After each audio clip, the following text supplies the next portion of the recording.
بسم اللہ الرحمن الرحیم۔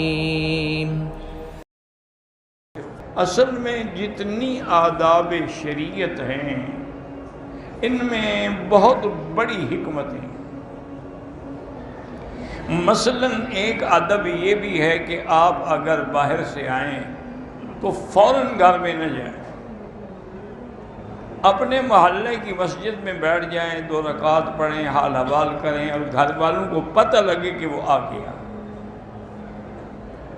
تو حضور پاک نے فرمایا کہ تاکہ عورت جو ہے بیچاری جب اس کا خامند باہر گیا ہوا تو اجڑی پجڑی ہوتی ہے، تاکہ وہ غسل کر لے، تیل لگائے، تیاری کرے اپنے خامند کے استقبال کی، پھر داخل۔ اور اسی طرح جب دروازے پہ آئے تو بغیر اذن کے، بغیر سلام کے، بغیر اجازت کے کبھی داخل نہ ہو۔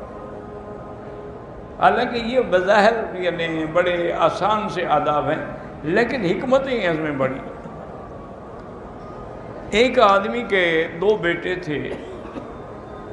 ایک بیٹا جو ہے وہ کسی جرم میں بیچارہ ناحق قید ہو گیا۔ اب ان کو اطلاع ملی کہ بھئی الحمدللہ اس کی اپیل منظور ہو گئی ہے اور وہ فلاں تاریخ کو بری ہو جائے گا۔ تو بہرحال گھر والوں کو خوشی ہوتی ہے، لیکن اللہ کی شان یہ ہے کہ 1 مہینہ پہلے اس کی حسن کارکردگی کی وجہ سے کہ اس نے جیل میں کوئی شرارت نہیں کی، کوئی دنگا فساد نہیں کیا، تو جیل سپرنٹینڈنٹ کو اختیارات ہوتے ہیں کہ اس کو کچھ مہلت دے چھوڑ دے۔ تو اس نے اس کی 1 مہینے کی قید معاف کر دی۔ تو اب 1 مہینے کی قید معاف ہو گئی، تو اس نے کہا ٹھیک ہے، بتانے کی کیا ضرورت ہے، میں گھر جا رہا ہوں اور ویسے بھی اچانک جاؤں گا تو خوشی ہوگی۔ تو وہ رات کو اپنے گھر میں پہنچا تو اس کی بیوی جو ہے وہ صحن میں چارپائی پہ لیٹی ہوئی تھی۔ اس نے آ کے اس کو اٹھایا، وہ بھی خوش ہو گئی، چلو میرا خاوند آ گیا ہے۔ اور انہوں نے وہی چونکہ اتنے عرصے سے قید میں تھا، اس کو عورت کی تڑپ تھی بیوی کی، تو وہی چارپائی پہ لیٹ کے میاں بیوی نے وہ جامعت شروع کی۔ اس کے باپ اور بھائی جو تھے وہ پانی لگانے کے لیے فصل میں گئے ہوئے تھے، وہ واپس آئے۔ انہوں نے دیکھا کہ ایک آدمی جو ہے وہ میری بہو کے ساتھ لیٹا ہوا ہے۔ یہ تو تصور بھی نہیں تھا نا کہ میرا بیٹا ہو سکتا۔ انہوں نے کہا وہ تو 1 مہینے کے بعد آئے۔ تو اس کے ہاتھ میں کسی تھی نا، وہ کسی ماری گردن کاٹ دی۔ جب گردن کاٹ کے سامنے آئی تو حیران ہو گیا، تو میرا بیٹا ہے۔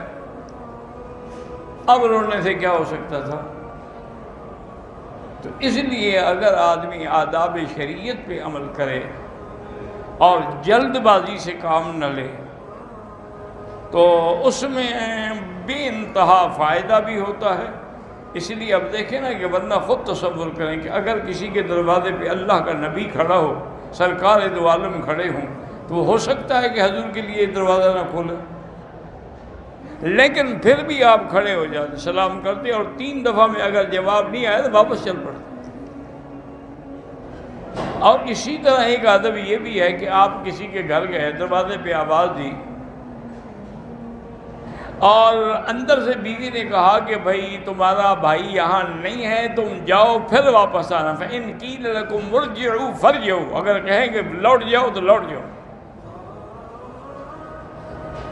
حضرت ابن عباس رضی اللہ تعالیٰ عنہ ہمیشہ افسوس فرماتے تھے، کہتے بھی اس آیت پر ہمارا عمل نہیں ہو سکا، اس لیے کہ ہمیں تو کوئی نہیں کہتا کہ واپس جاؤ، کوئی کہے واپس جاؤ تو ہم واپس جائیں نا، تو لہذا یہ آیت تو ہمارے عمل سے رہ گئی۔ اس لیے ہمیشہ آداب شریعت جو ہیں اس کے اندر اللہ تبارک و تعالیٰ کی کروڑوں حکمتیں ہیں، اور اس میں اللہ تعالیٰ کی کروڑوں رحمتیں ہیں۔ اگر انسان شریعت پہ چلے تو 1000 برائیوں سے بچ جاتا ہے۔